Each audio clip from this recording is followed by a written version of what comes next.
Hello everyone, welcome সবাইকে Nilanjana স্নেহার session. So আমি আবারও চলে আসলাম আমার নিউ একটি ব্লগ। আজকের মেনুতে ছিল গরম গরম খিচুড়ি, সাথে ছিল বিভিন্ন ধরনের ভাজা, ফুলকপি, আলু দিয়ে তরকারি। তো চলো ভিডিওটা শুরু। এখানে হচ্ছে মামুনি ফুলকপি আর আলুগুলো খুব ভালো করে ধুয়ে নিচ্ছিল। মিষ্টি কুমড়া, বেগুন, আলু এখানে সুন্দর করে ধুয়ে রেখে দিয়েছিল। দেন এখানে ফুলকপি আর আলু কেটে ভালো করে ধুয়ে পরিষ্কার করে এখানে রেখেছে। তো তেলটা গরম হয়ে আসছে, এখন কুমড়ার পিসগুলো এক এক করে দিয়ে দিবে। এখন কিছুক্ষণ ধরে এটা হতে থাকবে, প্রায় অনেকটা হয়ে এসেছে। প্রত্যেকটা এক এক করে চামচের সাহায্যে উল্টিয়ে দিতে হবে, কারণ দুই পাশ হতে হবে ভালো করে। তো ফাইনালি কুমড়া ভাজাগুলো হয়ে এসেছে। এখন মামুনি এক এক করে কুমড়া ভাজাগুলো উঠিয়ে নিচ্ছে।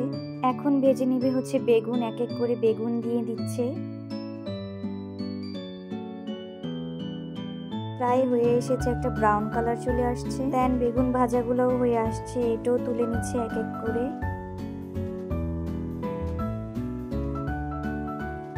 গোল করা আলুর পিসগুলো সেগুলো এখন এক এক করে দিয়ে দিচ্ছে।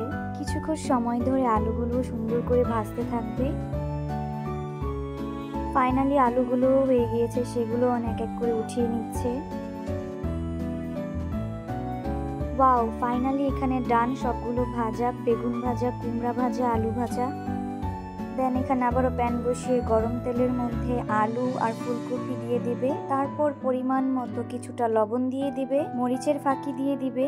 সবকিছু একসাথে মিক্সড করে ভালো করে চামিচের সাহায্যে নাড়াচাড়া দিতে হবে। এখানে আরেকটু তেল অ্যাড করে নিল। তারপর কিছুটা সাদা জিরে দিয়ে দিয়েছে এখানে। পরিমাণ মতো এখানে রাঁধুনি হলুদ ফাঁকি দেওয়া হয়েছে। দেন কিছুটা পরিমাণ বাটা মশলা দেওয়া হয়েছে। পরিমাণ মতো পানি দিয়ে সবগুলো উপকরণ একসাথে ভালো করে কষিয়ে নিতে হবে। ঝালের পরিমাণটা বাড়ানোর জন্য এখানে আরেকটু মরিচ ফাঁকি ব্যবহার করা হয়েছে। তোমরা চাইলে নিজেদের মতো দিতে পারো। 1/2 চা চামচ এখানে চিনি দেওয়া হয়েছে স্বাদের জন্য। দেন দেওয়া হচ্ছে টেস্টি সল্ট। তারপর ভালো করে নাড়াচাড়া দিয়ে অনেকক্ষণ যাবত কষিয়ে নিতে হবে। 15 থেকে 20 মিনিট কষিয়ে নেওয়ার পরে এত সুন্দর একটা কালার চলে আসছে। এই তো ফাইনালি এখানে আলু আর কপির তরকারিটা রান্না শেষ। খিচুড়ির জন্য এখানে প্যান বসিয়ে দিয়ে দিল তেল। তারপর জিরা আর আদা বাটা দিয়ে দিল, পরিমাণ মতো পানি, হলুদ ফাঁকি দিয়ে দিল মরিচ ফাঁকি, 2 চা চামচ লবণ, কেটে রাখা কিছু কাঁচামরিচ।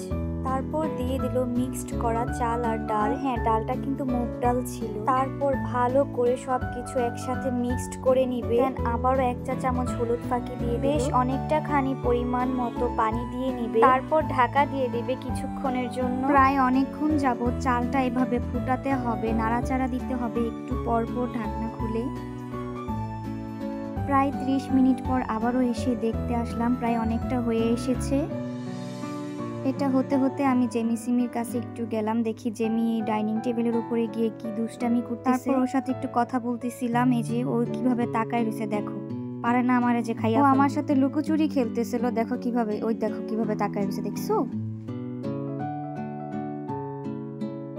আর এই তো এই যে সিমি, ও সুন্দর বসে রয়েছে এখানে।